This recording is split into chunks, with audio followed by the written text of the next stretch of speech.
Aujourd'hui, cette rencontre est organisée pour se rapprocher du monde du cinéma qui est beaucoup plus essentiellement à Casablanca et sur demande d'un certain nombre d'acteurs pour partager avec eux le contenu de ce rapport en espérant,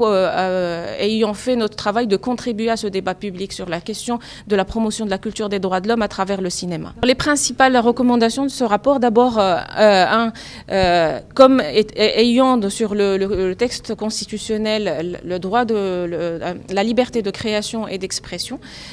une des principales recommandations, c'est de veiller à avoir un texte de loi sur la protection de la liberté de création et d'expression, parce que ça tombe dans le domaine de la loi et justement dans le mandat des parlementaires. Alors, j'ai lu la synthèse du rapport, et là, ce que vous voyez aujourd'hui, c'est le rapport dans sa version définitive, et c'est pour ça que nous sommes là, c'est pour écouter ses conclusions. Et évidemment,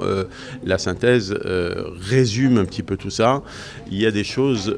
très importantes qui sont dites sur ce rapport et qui peuvent permettre une vraie amélioration des relations entre l'administration, ceux qui gèrent le secteur, et les cinéastes et les acteurs de ce secteur. Pour ça, ça passe par toute une série de mesures qui sont des mesures finalement qui vont dans le sens de l'évolution du Maroc, qui est un pays qui s'ouvre avec un cinéma de plus en plus dynamique. Un des problèmes qu'on vit,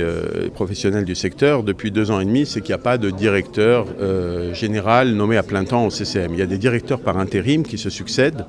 et on n'a jamais connu dans l'histoire une période aussi longue sans directeur